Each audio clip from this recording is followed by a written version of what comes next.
resistencia antibióticos, ¿no? Bien. Recordando un poco respecto a lo básico de las bacterias. Cuando hablamos de genoma bacteriano, debemos recordar que cuando hablamos de genoma bacteriano, no solamente hablamos del genoma nucleoide. En nuestro caso, hablamos de genoma humano, estamos hablando de nuestros cromosomas, ¿cierto? Todo el contenido de información que hay dentro de nuestro material genético es único. En bacterias, además, tenemos material extracromosómico, ¿cierto? Los llamados plásmidos. Pues cuando hablamos de genoma bacteriano, es la suma de ambas. ¿Okay? Estamos hablando del genoma nucleoide de la bacteria más la información genética que se encuentra en el plasma. Entonces, el ADN bacteriano es un ADN agrupado densamente, ¿okay? Está igual empaquetado, no al mismo nivel que se encuentra nuestro ADN con las histonas, pero sí hay una condensación, sí hay asociación ADN-proteínas, no es un ADN desnudo, no es un ADN desnudo, hay proteínas similares a histonas que se han encontrado que se encuentran dentro o junto con el nucleoide, formando el nucleoide. Puede haber uno o varios, es decir, si bien sabemos que es un cromosoma tipo circular, puede que haya una copia o varias copias. Dentro inclusive de las mismas células, he encontrado en Escherichia coli con hasta 4 copias del mismo cromosoma y otras cepas tienen solamente una copia de ese cromosoma. Entonces ahí vamos, por ejemplo, como algunas bacterias tienen más información o más cantidad de los mismos genes, ¿no? Generalmente es ADN circular doble hebra, pero se ha encontrado en algunas especies que es lineal. Entonces ya no solamente es covalentemente cerrado. Hay especies bacterianas que tienen un genoma lineal, similar a lo que son los cromosomas, pero no es lo mismo. Algunas características respecto a estos genomas, llámese plásmido, llámese ADN nucleoide. Estamos hablando de que ellos tienen puntos exactos donde inician la replicación, ¿okay? En el caso de nosotros, por ejemplo, ¿dónde inician? Pues hay varios puntos de inicio, porque el genoma es grande. En el caso de bacterias no, hay un punto llamado ori, es decir, de origen, ¿okay? Y va a terminar en un punto denominado ter, que significa terminación. ¿En qué consisten estos oris? Consisten en secuencias. En el caso del ori, ¿okay? Es el punto donde va a pegar todo el sistema de replicación, llámese polimerasa, entre otros factores más, y va a empezar la replicación de ese genoma, ¿okay? Y vean que es bidireccional, va a ir hacia los dos lados a la misma vez. ¿Cuándo termina la replicación? No vamos hoy día a evaluar el sistema de replicación, pero ¿cuándo termina la replicación? Pues termina cuando, dos puntos, cuando los dos polimerasas que están corriendo se encuentran, ahí suele terminar. Pero si uno se retrasara por algún motivo, existen secuencias denominadas secuencias TER, inclusive están divididas en clústeres, ¿no? Mira, TER A, TER B A, TER C, B, etc. Estas secuencias son secuencias ricas en citosina o guanina, lo que hace que la polimerasa vaya frenando poco a poco y termine finalmente la replicación. ¿Estamos? Entonces, tenemos un inicio de la replicación en el ori está en el genoma nucleoide, también está en el genoma plasmidial, y hay varios tipos de ori, según el plásmido. ¿Okay? Tenemos que controlar la frecuencia de replicación. Las secuencias que están al costado del ori, ¿okay? Son secuencias que tienen la información de decirle a la bacteria, bueno, es hora de replicar o de no replicar. Entonces, el ori está íntimamente ligado a la frecuencia con la cual se duplica el genoma. Segrega los cromosomas replicados. En este punto, vamos a verlo más adelante con el plásmido F, en el ori, es donde se pegan las proteínas necesarias para que cuando la bacteria se vaya a dividir, el plasmidio, por ejemplo, que se duplica, se segregue una a cada una. Entonces ahí se van a unir esas proteínas. En el caso del TER, generalmente, como les decía, termina cuando se unen las horquillas, pero existen estas secuencias que son de 23 pares de bases, que son señales de que ya debe acabar y debe desligarse el sistema de replicación. Acá tenemos un ejemplo, este de acá es el genoma de E. coli. ¿Okay? Vean ustedes, acá está el punto de origen, un ori, al otro extremo, casi exactamente al otro extremo, está el término, la secuencia que les estábamos hablando, y en todos estos, en esta sección está la parte que se va a replicar y están los genes. ¿Okay? Ahora, ¿cómo están distribuidos estos genes? Vean ustedes algo bien interesante. Al costado, estas flechitas que ustedes ven representan genes. Estamos. ¿Dónde hay más densidad de genes? ¿Cerca del ori o al final de la terminación? cerca del ORI. Esa es una característica también del genoma bacteriano. Generalmente los genes que son vitales para la supervivencia de la bacteria se encuentran alrededor del ORI. Ahí se encuentran aquellos genes más importantes que van a estar constantemente expresándose. Otra característica, están acoplados, hay una organización, no es al azar. Bien, plasmidios. Sabemos que el plasmidio es un material extracromosómico, tenemos el ADN bacteriano, nucleoide normal, y tenemos además otros materiales extracromosómicos, generalmente también circular. Bien, es circular cerrado, generalmente.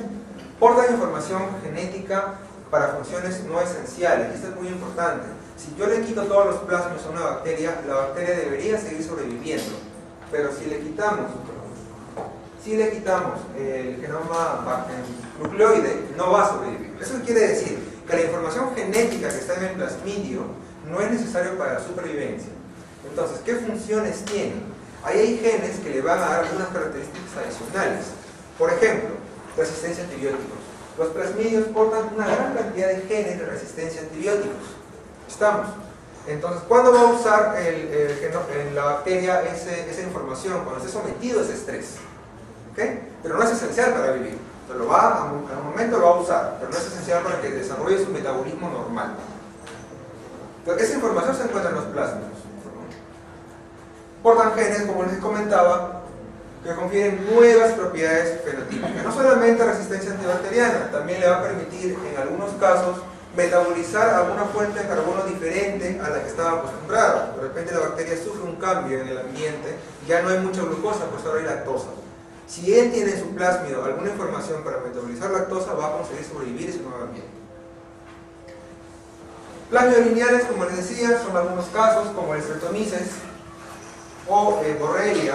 Vean ustedes, ese es un plásmido, está covalentemente unido en el 5' a proteínas que la protegen simplemente con esa función y que van a servir como si fuera una primasa. ¿Se acuerdan ustedes que era la primasa? Permitía el punto donde vamos a hacer ¿qué cosa? Duplicación, ¿verdad? Entonces vean ustedes aquí tenemos, funciona como una primasa para que la primera se pegue y empiece a copiar. Y acá tenemos el plasmido Borrelia, que también es de cadena simple, pero vean que es covalentemente cerrado, circular cerrado, ¿no? La diferencia es de que no es de doble cadena. O sea, si tú abres esto, es cadena simple. Entonces es una característica también. Este es un plásmido de cadena simple, no es cadena doble. Sí es covalentemente cerrado. Aquí no, acá es lineal y doble cadena. Con respecto a los plásmidos, existe información dentro del plásmido que le va a permitir a la célula tener una cierta cantidad. Por ejemplo, el plásmido F es el más conocido. ¿Se acuerdan del plásmido F? Era el que permitía la información del pili sexual para poder intercambiar información genética. Ahora lo vamos a ver otra vez. Ese plásmido solo está permitido, o se ha visto que solamente aguanta una célula tener una copia por célula. O sea, un solo plásmido, nada más. Si tiene dos, inmediatamente uno de los dos se va a degradar, se va a eliminar. Vean ustedes, según otro tipo de plásmidos, estos aquí son plásmidos, ¿okay? Caracterizados con X funciones. Vean ustedes, hay plásmidos que pueden tener hasta 300 copias en una célula y otros como el F que solamente aguantan una. ¿Sí? Y no solamente eso, sino que no se puede hacer combinaciones de plásmidos así porque sí. Es decir, un plásmido A puede sobrevivir con un plásmido B dentro de una célula, sí, pero tal vez el plásmido A no aguanta tener un plásmido C. Es decir, hay un problema ahí de compatibilidad entre plásmidos de bacterias. Si es que hay dos plásmidos que no son compatibles, están en una célula, uno de los dos se eliminará. Cosas que tienen los plásmidos. Entonces hay plásmidos unicopia, una sola copia por célula, oligocopia hasta 6 por célula y multicopia más de 6 por célula. Cuando hablamos de los plásmidos, les había dicho que el ORI hay varios tipos, ¿no? Y el ORI, que si bien es el origen de replicación, también era el punto donde se unían las proteínas para que al momento de la división de la bacteria, la copia del plásmido que se ha generado sea adecuadamente segregada. Vean ustedes, el sistema de segregación de un plásmido luego que se copió depende, por ejemplo, de secuencias y de proteínas. Este es un ejemplo sacado de Escherichia coli. Muy similar son todos los demás sistemas, solamente con diferentes nombres.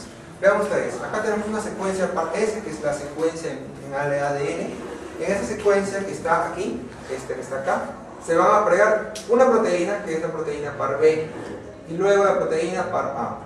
¿Cuál es la consecuencia? Que se va a generar un lazo entre las dos copias de plásmidos. Esto se va a empezar a polimerizar de esta forma. Aquí se empieza a generar la fisión y finalmente cada célula tiene una copia del plásmido, ¿no? Entonces, este es un mecanismo con el cual se da la segregación de los plasmidios y es característico casi de todos los plasmidos. ¿Ven? Esta es la explicación que les acabo de dar.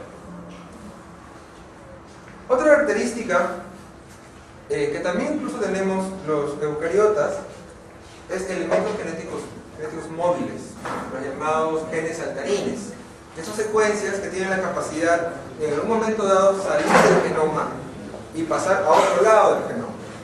¿Quiénes son? Tenemos los más sencillos, que son los elementos de inserción IS, ¿okay? Estos elementos no cargan ninguna información de genes, solamente tienen la información necesaria para salir, saltar y irse a otro lado. Nada más, no cargan ningún gen, es decir, no aportan transferencia de genes. Estamos, pero existen, son de origen viral. Siguiente, los integrones. Estos ya tienen una enzima muy importante que es la integrasa y además contienen genes, portan genes generalmente de resistencia a antibióticos. Es decir, más o menos es la idea así. Más o menos la idea es que yo tengo el gen de la integrasa en el genoma y acá tengo la información de un gen 1, acá tengo un gen 2 y acá tengo una secuencia de recombinación y aquí también. Entonces, esta secuencia de recombinación va a permitirle a ese integrón recombinar con cualquier parte del genoma bacteriano o con cualquier otro genoma, ¿okay? Y al momento de recombinar va a trasladar información genética. Y se ha visto, y esta de acá era, ¿estamos? Esta acá era la integrasa. Estos genes que estaban en una bacteria A pueden pasar a una bacteria B, que no la tenía antes, ¿no? Entonces, sin necesidad de hacer un proceso de conjugación u otros más, ¿no? Puede suceder. Vamos a explicar un poquito más eso adelante. Otros más son los transposones. Entonces vamos avanzando. Los elementos IS no tienen ningún gen, pero sí pueden ir saltando de acá a otro lado. Integrones ya tienen genes de importancia para las estrategias de supervivencia de la bacteria, más no de la supervivencia propiamente dicha. Y los transposones tienen, se podría decir que es lo mismo que los integrones, sino que tienen genes adicionales, o pueden tener varios integrones a la vez. Eso se representa en esta figura. Vean ustedes, tenemos un elemento genético móvil, hay genes de información de importancia para algún metabolismo, etc. Y esto se va a integrar en una secuencia que es el integrón. Decimos que ahí faltaba, ¿qué cosa? La integrasa y elementos de recombinación. Esto además puede formar parte de una secuencia más grande que es el transposón. Este transposón también tiene secuencias de recombinación y al tener la secuencia de recombinación va a poder ingresar al plásmido o también al genoma bacteriano. Entonces son secuencias que no requieren que el plásmido inicie duplicación ni que el cromosoma inicie duplicación.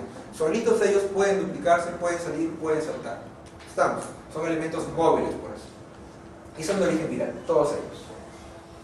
Otra característica del genoma bacteriano es la presencia de las llamadas islas de patogenicidad. ¿Qué son las islas de patogenicidad? Vean ustedes, acá tenemos un cromosoma circular cerrado, ¿okay? Puede ser cromosómico, plasmídico. Vean ustedes aquí. En este segmento hay una llamada isla de patogenicidad. ¿Qué quiere decir? Que en esa zona va a haber una cantidad de genes necesarias para poder infectar, o sea, son factores de virulencia. Una isla de patogenicidad porta genes que son factores de virulencia, y lo interesante es que esos genes están siempre juntos, por eso se le llama isla. Siempre están juntos, y al estar juntos pueden pasar a otra bacteria, compartirse con otra bacteria juntos también. ¿Sí? Entonces, vamos a seguir viendo eso. Mira, acá tenemos igual, parecido a un integrón, ¿no? Una integrasa. Tenemos Gn1, Gn2, Gn3. ¿Cuál es la diferencia con un integrón común y corriente? De que estos genes son factores de virulencia, ¿okay? O de resistencia, o que le van a permitir a la bacteria ser exitoso en la infección. Entonces tenemos que esas islas genómicas pueden presentarse dentro de los transposones conjugativos, puede ser parte de los FAO, que son los virus que infectan a las bacterias, y pueden formar parte también de los plásmidos, ¿okay? También de los cromosomas. Un caso muy conocido, reportado, es la llamada isla de patogenicidad K. ¿Okay? Esta la tiene el Helicobacter pylori. ¿Qué sucede? Esta isla de patogenicidad que la tiene el Helicobacter pylori no la tienen todas las Helicobacter pylori, solamente la tienen algunas cepas. ¿Okay? Si una persona es cepa K positivo, es decir, tiene la cepa que tiene la isla de patogenicidad, ¿okay? Esa persona va a tener una gastritis, una inflamación gástrica severa y tiene mayor preponderancia de desarrollar cáncer gástrico. A diferencia de aquella persona que está infectada con una Helicobacter que no tiene esa isla de patogenicidad. Entonces depende también de eso, ¿no? Como les decía, la isla de patogenicidad es un conjunto de genes que se heredan juntos y que son factores de virulencia o de resistencia a una enfermedad. Entonces acá tenemos, ¿no?, la Helicobacter pylori, ¿okay?, que no coloniza mucosa, pero si por alguna razón de transferencia genética logra adquirir la isla K, ¿okay?, la isla de patogenicidad, esta puede incrementar su carácter infeccioso hasta llegar a un adenocarcinoma gástrico. O sea, hay más probabilidad de que se genere un cáncer gástrico. Bien, entonces eso es con respecto a las islas. Seguimos repasando algunas características propias de los genomas. Una es, como ya hemos estado conversando, la heterogeneidad genética. Si yo recuerdo respecto al genoma humano, si yo tengo 21.500 genes, ¿cuánto tendrán ustedes? Lo mismo, ¿verdad? Habrá tal vez diferencia de 1 a 2 por un tema de duplicación génica, etc. Pero es prácticamente lo mismo, no hay diferencias. En cambio, miren a E. coli aquí, solamente analizando E. coli. Esta es la E. coli, ¿ok? ¿Estamos? Y ese es el número de genes que porta. Aquí tiene 4.704. Veamos ahora aquí, E. coli, otra cepa, la cepa E22, 5.105. O sea, hay una diferencia en el número de genes. ¿Estamos? O sea, ellos tienen más genes que los otros. Y vean ustedes eso, ¿qué le va a generar? Mira que tenemos esta cepa que se llama, que es una cepa infecciosa patogénica, pero extra entérica. ¿Estamos? En cambio, esta es una patogénica entérica y esta es una uropatogénica. Entonces vean que hay diferencias en el número de genes dentro de una misma especie. Eso no ocurre en nosotros, ¿cierto? Y además, ¿qué cosa? Miren, ¿no?, comparando el genoma de todas estas E. coli, y demás por aquí me quedó corta la tabla, es una lista más grande, han encontrado de que en promedio, entre todas estas E. coli solamente comparten el 20% de genes. Nada más. O sea, ni siquiera, o sea, si fueran iguales, por ejemplo, o sea, estas dos que son muy parecidas en número de genes, esos genes que contienen cada E. coli ni siquiera son iguales, son distintos. En cambio, la información genética en eucariotas entre la misma especie es prácticamente la misma. En E. coli no. Es más fácil encontrar dos bacterias de diferentes especies parecidas genéticamente que dos E. coli que son parecidas genéticamente. Entonces hay una gran diferencia y es por eso que ellas tienen una variabilidad y alcanzan poder competir con los fármacos que nosotros le damos. Otra más, una diferencia que ya habíamos discutido con ustedes en algún momento, era respecto a las unidades de transcripción. Si recordamos en eucariotas, ¿cómo es el asunto? Tenemos un gen, ¿cuántos RNA mensajeros produce? Cada gen, maduros. En promedio, digamos, por ser de lo más simple posible, 1. ¿Cierto? Un gen, un RNA mensajero. Sabemos que existe el plasma alternativo y este asunto. Vamos a olvidarnos de eso un rato. Pero la idea es que cada gen se transcribe a la vez. Miren ustedes aquí. Recordemos esto. Un gen eucariota, ¿okay?, tiene un sitio de inicio de la transcripción, ¿se acuerdan? Y tiene un sitio de terminación de la transcripción. O sea, es un transcrito por gen. En bacterias, miren, en bacterias los genes están muy agrupados y forman los llamados operones. Vean ustedes, este es un operón, tienes un gen que genera una enzima, beta-galactosidasa, otro gen unido nada más, permeasa, y otro gen de la transcriptilasa.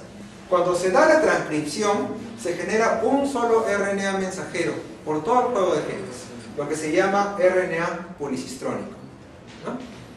¿Qué sucede? Estos operones agrupan genes no solamente porque el genoma bacteriano tiene secuencias intergénicas. Recuerden que un genoma bacteriano, ¿cuánto en porcentaje tiene información para proteínas? Más o menos. ¿Recuerdan esa información? Vamos para la parte de humanos. ¿cuánto de nuestro genoma son genes que producen proteínas? ¿Recuerdan? ¿Cuánto de nuestro genoma produce proteínas y cuánto no? Es 1,5% nada más. 1,5% de todo nuestro genoma son genes para proteínas. En cambio, en las bacterias está por encima del 90%.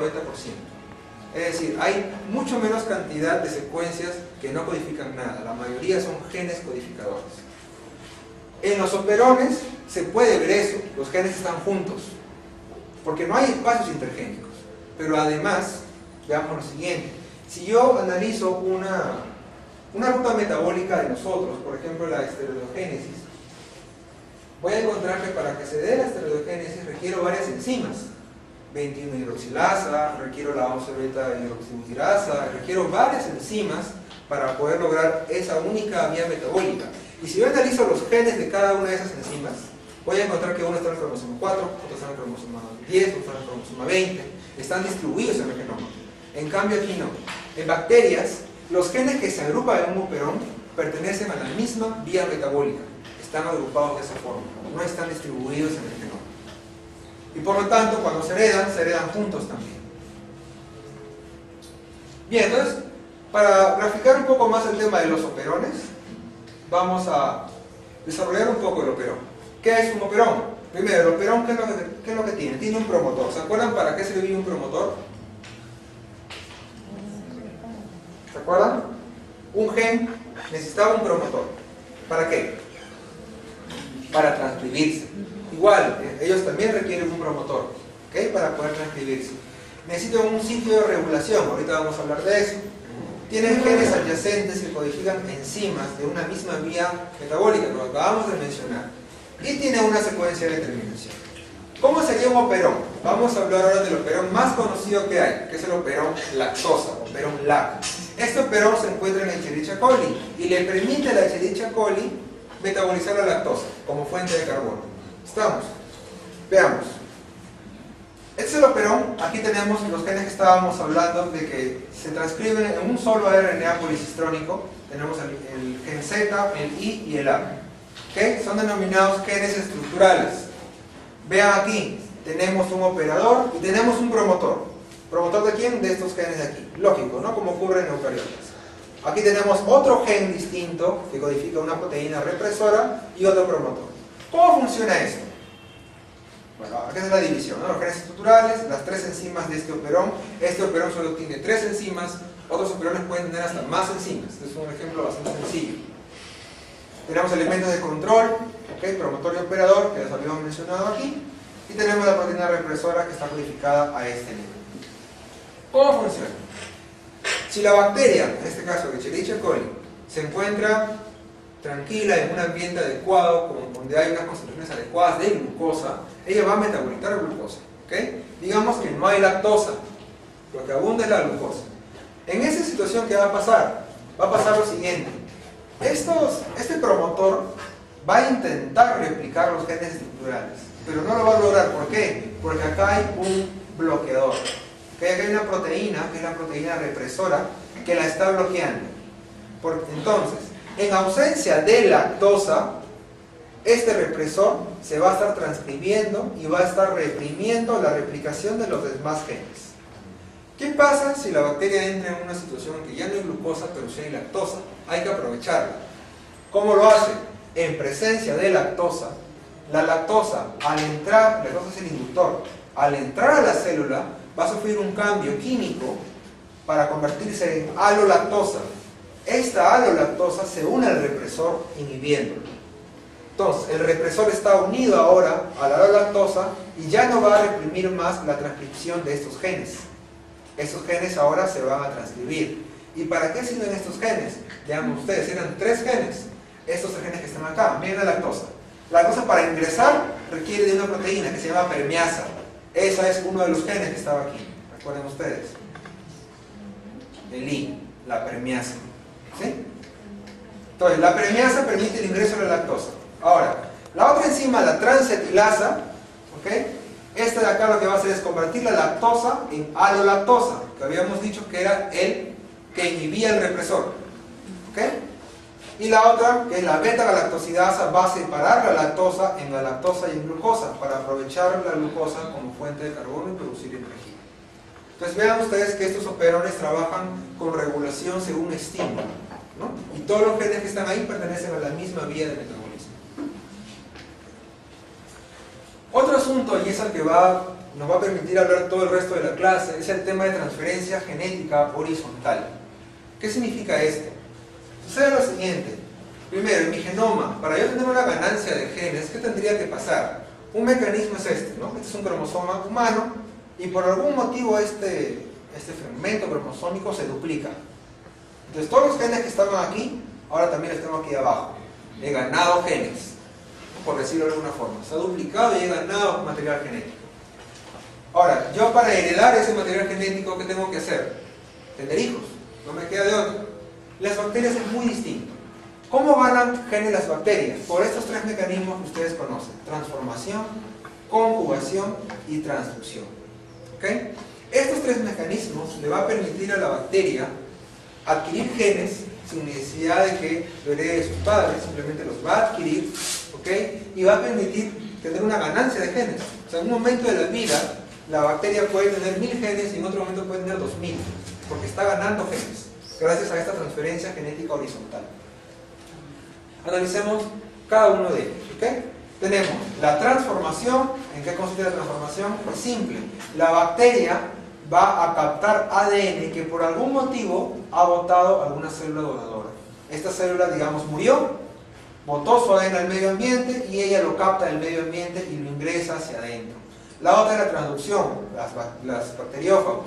Cuando se da una infección de un bacteriófago, el fago puede ingresar su material genético al genoma bacteriano, ¿cierto? Lo llamado el ciclo lisogénico.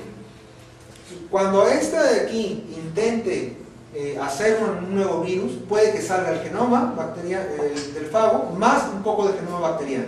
Y ese pedazo del genoma bacteriano que por error se fue a la cápside, ¿okay? Puede cargar genes bacterianos. Esos genes salen con el bacteriófago y cuando este bacteriófago vuelve a infectar otra célula, le va a agregar esos genes de esta bacteria que antes había infectado.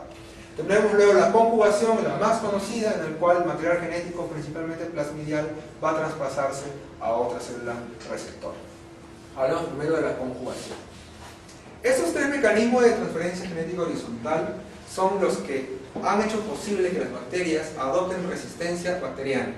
¿Okay? Todo lo que es resistencia a antibióticos, ellos son el mecanismo por el cual se han desarrollado. El principal es la conjugación. Es el más importante para adquirir nuevos genes. ¿Qué es la conjugación? Bueno, es un mecanismo de transferencia genética horizontal, ¿okay? En el cual tanto DNA plasmidial o cromosómico se transfieren a otra célula, pero muy importante, por contacto físico.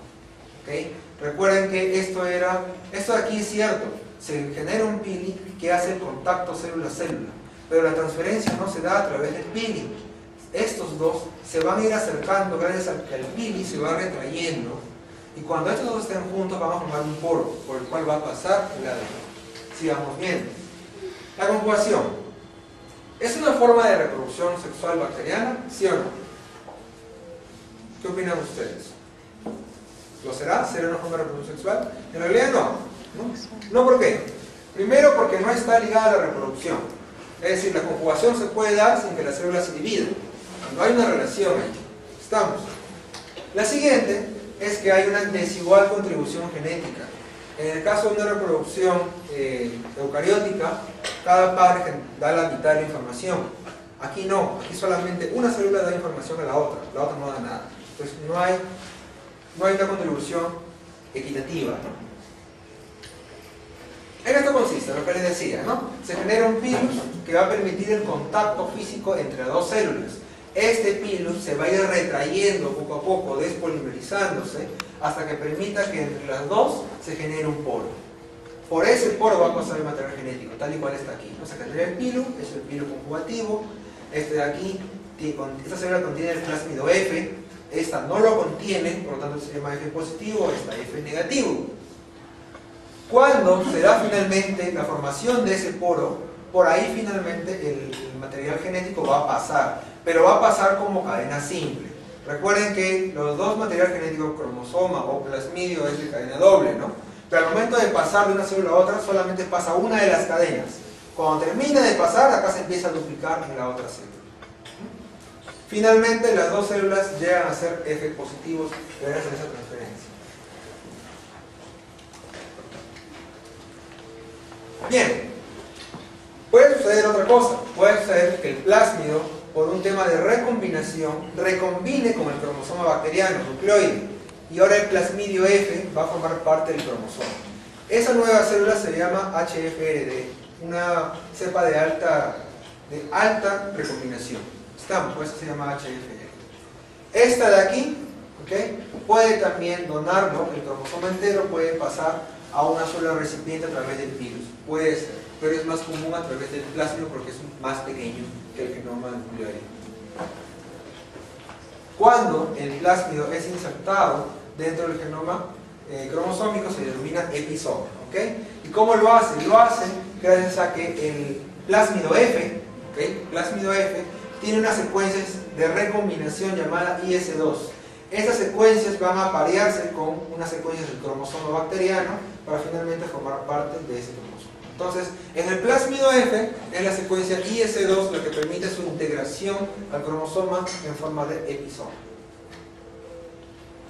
En esta conjugación, una célula, una bacteria que no tenía genes A, B, C, ahora los va a obtener gracias a que en este plásmido hay información genética y esta información genética va a ser traspasada. Esta célula está ganando genes, está ganando información, está ganando adaptación a otros ambientes. Vean ustedes aquí la información que tendría un plásmido bastante sencillo, que es el plásmido F. ¿Okay? Existe una cantidad de genes, ¿okay?, que le permiten diferentes funciones. Miren, por ejemplo, ¿no?, los genes par. Ya habíamos hablado de los genes par, ¿cierto? Estos que permiten la segregación. Aquí están, estos, el plásmido F tiene A, B, C, L, son otro tipo, pero todos son genes par, de partition, ¿no? Lo parten las dos. Tiene genes de incompatibilidad. Como les mencionaba, hay plásmidos que no pueden estar juntos en una misma célula, porque una de las dos se elimina. Entonces ellos también tienen genes de incompatibilidad. Y tienen otros genes que le van a permitir la conjugación, que son los llamados genes TRA. Vamos a ver ellos. Los genes TRA se dividen en dos componentes. ¿Okay? Esos genes TRA van a permitir la conjugación, acuérdense. Entonces, se dividen en dos componentes. El componente DTR, que va a permitir la transferencia y replicación del ADN, y el componente MPF, de estas siglas en inglés, que va a permitir la construcción del pili y el canal a través del cual va a pasar el ADN. Estos componentes se pueden resumir acá. Vean ustedes, el componente DTR sería aquí, ¿no? Estaría la proteína relaxasa, que es una proteína que forma parte del plásmido que va a ser conjugado o del genoma, no es el citoplasma, porque va a ser conjugado. Esta relaxasa lo que va a hacer es tener contacto con el ADN, la va a cortar, porque recuerden que no se hereda el plásmido doble cadena, sino solamente una de las cadenas. Entonces, esta relación nos va a permitir jalar esa cadena, sola esa cadena. Luego, este componente MPF está compuesto aquí por estas dos proteínas de aquí, que son en realidad un sistema de proteínas, que son lo que le va a permitir finalmente a la bacteria sacar su material genético por ese polo. Vamos a analizarlo. Esto es algo muy importante aquí. Este corresponde al sistema de secreción tipo 4. El sistema de secreción tipo 4 funciona para conjugación, para transformación, para movimiento, para muchas cosas. Entonces lo van a ver mucho este sistema tipo 4 el día de hoy. Este es el ejemplo para poder verlo, ¿no? La relaxasa, que les decía que forma parte del componente DTR, hace un corte acá en el ADN, que dice MIC, lo abre, permite entonces que luego una helicasa, entre otras proteínas que forman parte del sistema, empiecen a aperturar el ADN. Cuando se forma ese sistema, se pega al componente MPF que habíamos hablado, ¿no? Este componente MPF es un canal por el cual va a pasar el ADN. Finalmente, con ayuda de ATP, el ADN va pasando. Acá en este gráfico hay un error. ¿Lo pueden verificar? ¿Cuál es?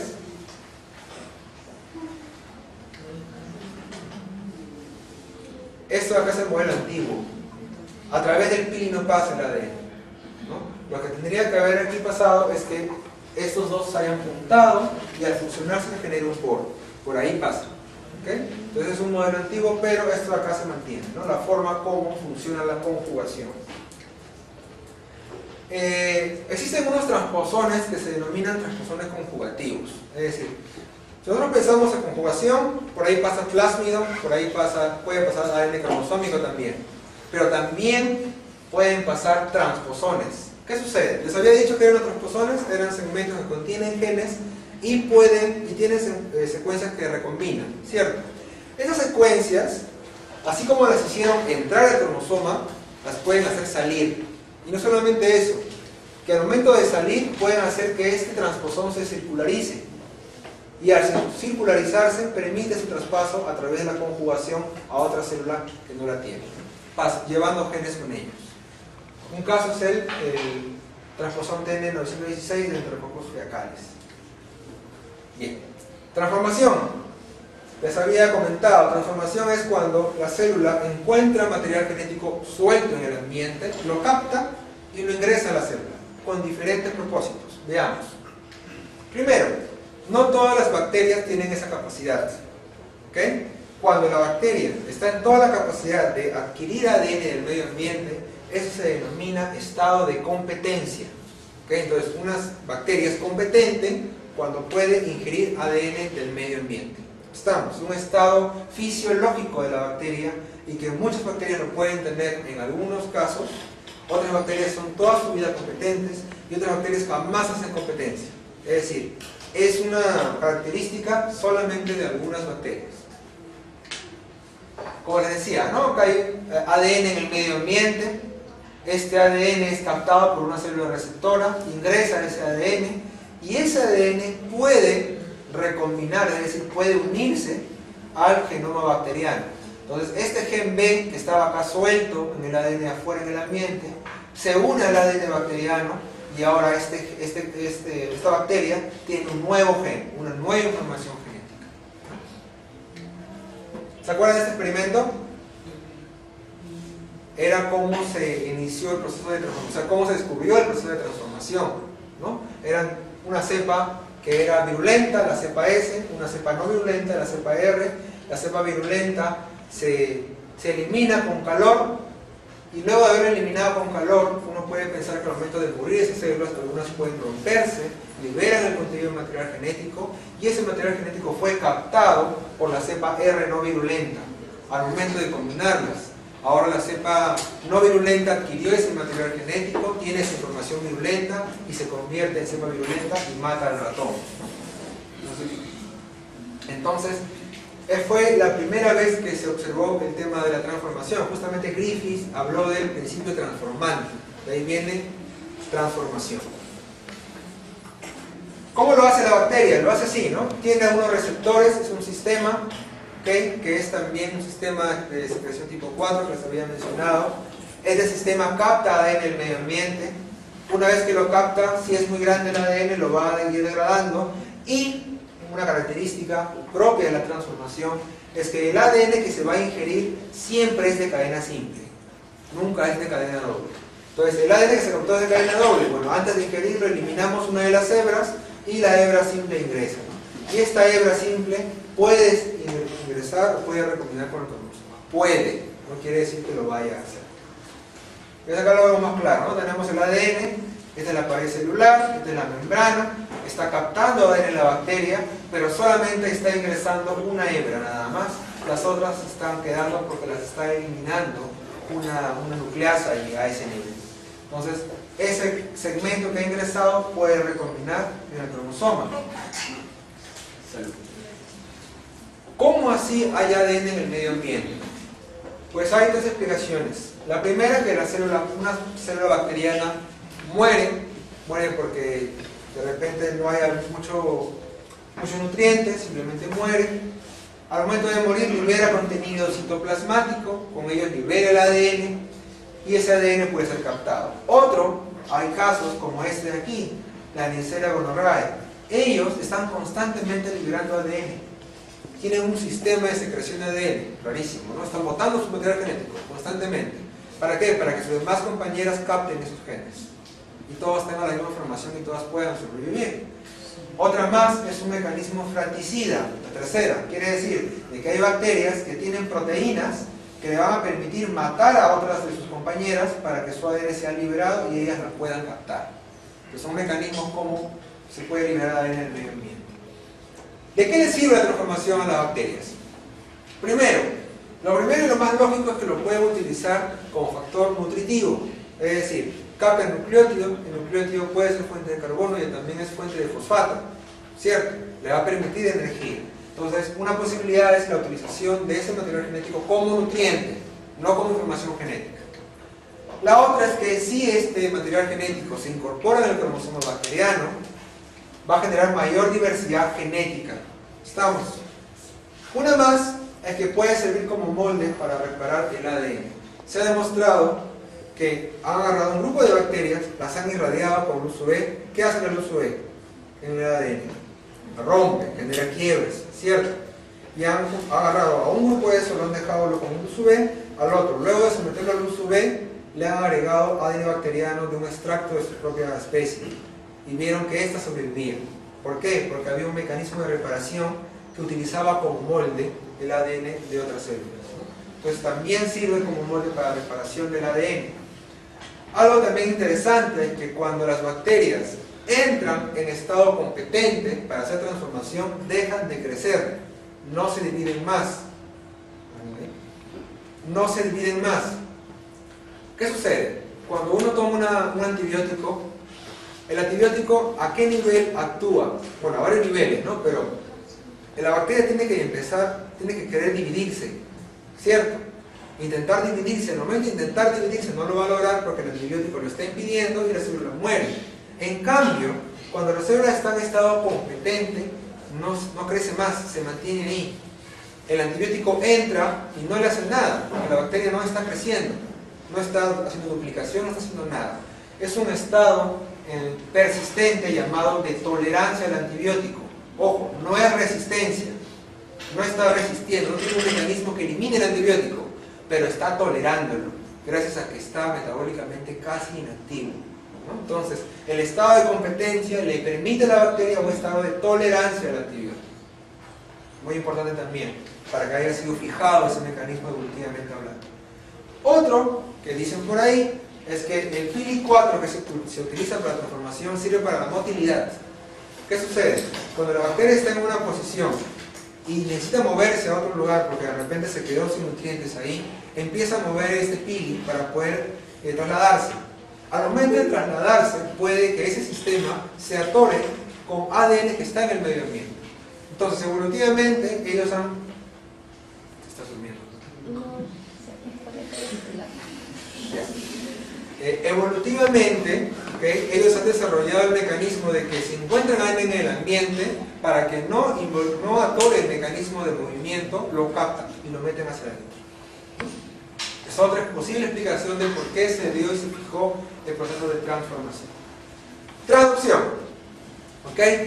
Esa es la otra, en la cual un fago infecta una bacteria, este genoma del fago forma parte ahora del cromosoma bacteriano, recombina, y cuando este genoma viral empieza a replicarse para poder formar más fagos, lleva consigo por error material genético de la bacteria. Entonces las nuevas partículas virales tienen material genético del fago, pero también están portando de la bacteria. Ahí hay información de genes importantes. Cuando estos fagos sean liberados e infecte otra bacteria, va a tener la nueva bacteria la información del fago y de la bacteria que le sucedió a la infección. Entonces está adquiriendo material genético gracias a que las bacterias, los virus se están trasladando. Eso se llama transducción. Otra forma de ver la transducción es de esta forma, ¿no? Cuando el bacteriófago infecta, el material genético de la bacteria se degrada, lo degrada por completo y empieza a partir del material genético que está degradado aquí, esto ya no le va a hacer caso y va a intentar copiar esto, pero al copiar esto puede también ingerir puede meter dentro del fago material genético bacteriano, ¿no? Como está aquí. Entonces tenemos un fago que tiene material genético bacteriano, más no del propio fago. Cuando esto infecta otra bacteria, va a llevar información también de otra bacteria. llevando genes consigo. Existen dos tipos de traducción, ¿okay? La llamada especializada y la llamada generalizada. La especializada es la más obvia. Si aquí está el genoma del fago y aquí el bacteriano, entonces lo que se va a ir con el genoma del fago es lo que está al costado, ¿cierto? Se lo lleva. Eso es la especializada. Entonces, cuando el ADN bacteriano que se lleva el fago corresponde al ADN adyacente donde estaba el fago temperado, donde estaba recombinado el fago. La generalizada es cuando por algún motivo material genético que no se encontraba cerca, vamos a ver esto, tenemos aquí. Este es el material del fago. La especializada es cuando se coge, por ejemplo, todo este fragmento, ¿no? Se está llevando material de la bacteria también. ¿Cuándo es la generalizada?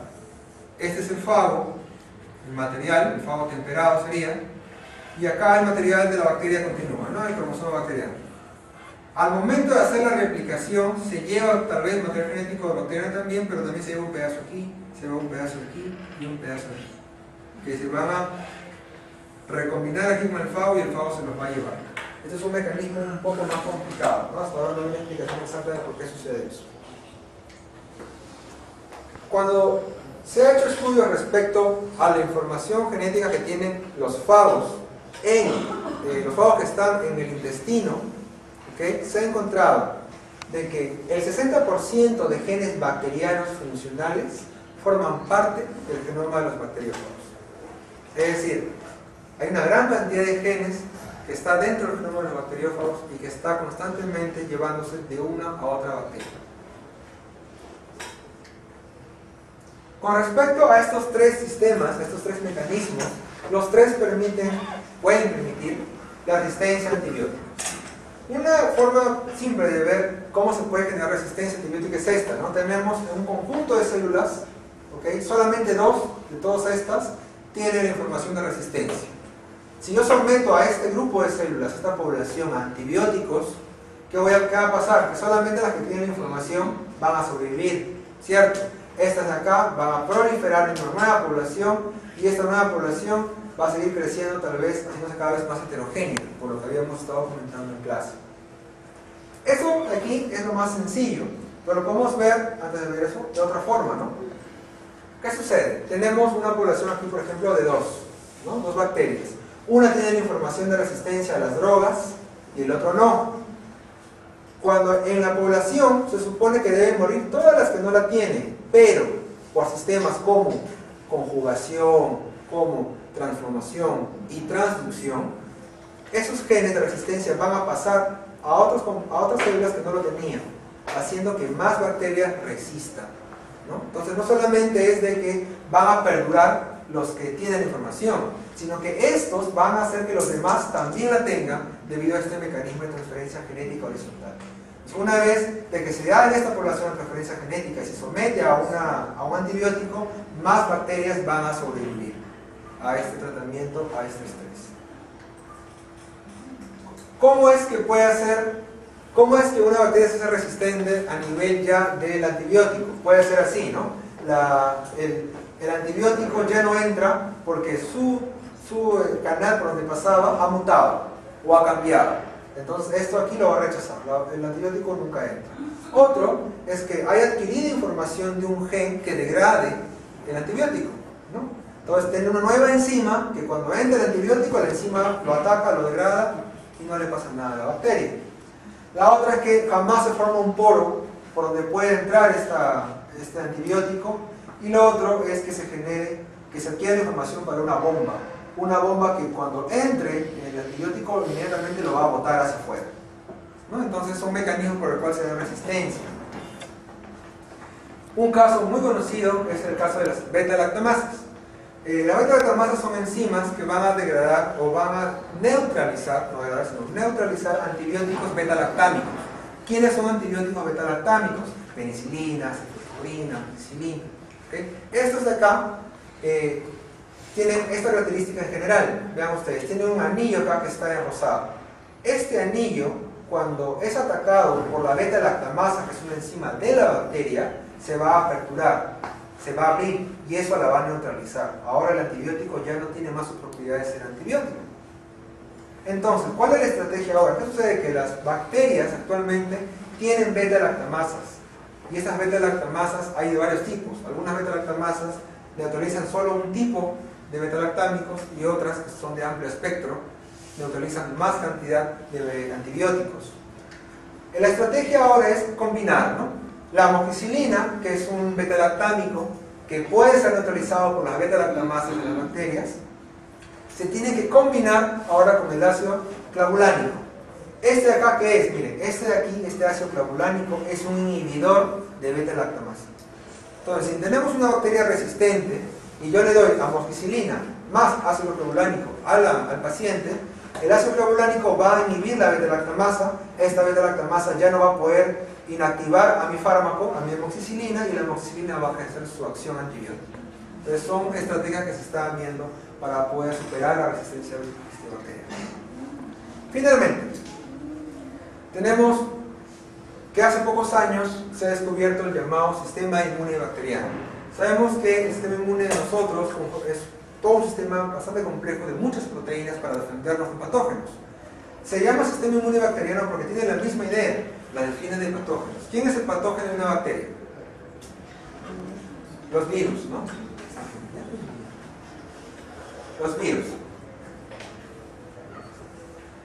Los virus. Entonces, este sistema de las bacterias se ha descubierto que existe para defender a la bacteria del bacteriófago y para generar una memoria, tal y cual tenemos nosotros nuestras IgG, ¿se acuerdan? Nuestras inmulinas G, ellos también generan una memoria. ¿Cómo es esto? Veamos. Es así, miren, ¿eh? Tenemos, esta es la bacteria, ¿ok? Hay un fago que está infectando a la bacteria y el fago ingresa a su genoma, ¿cierto? Eso lo sabemos. Hay un sistema, ¿okay?, que reconoce que ese genoma es foráneo. Lo que va a hacer es degradar ese genoma, lo va a partir, y esos pedacitos los va a integrar en un sistema que se llama CRISPR-Cas, que es justamente lo que está aquí, CRISPR, ¿okay?, con el Cas. Ese sistema que está aquí va a tener entonces fragmentos de genoma del fago. Una vez que en una primera infección estos pedazos del genoma viral han sido integrados aquí, si esta bacteria sobrevive y se da una segunda infección, sucede lo siguiente, que como ya la información de ese fago está aquí, ahora este genoma de aquí va a generar transcritos que tienen la información del fago. Va a generar estos pedacitos acá que tienen información del fago, y que cuando el nuevo virus infecte, estos de aquí se les va a unir porque son complementarios, porque es la misma información. Cuando se genere este doble cadena aquí, inmediatamente la célula lo va a eliminar, ¿okay?, mediante mecanismos que reconocen que no es ADN plasmidial ni ADN cromosómico. Entonces vean cómo es un sistema inmune propiamente dicho, ¿no? Estamos recuperando, estamos haciendo memoria de la infección, integrando genoma del fago, y en una segunda infección vamos a generar tipo anticuerpos. Estos son RNA mensajeros, o no es ADN sino es RNA, y cuando este RNA que se ha generado en la bacteria se una a una nueva infección, se va a generar un dúplex ADN-RNA. Este de acá va a ser eliminado y el fago no va a poder integrar su genoma en el cromosoma bacteriano. ¿Sí? Eso es todo.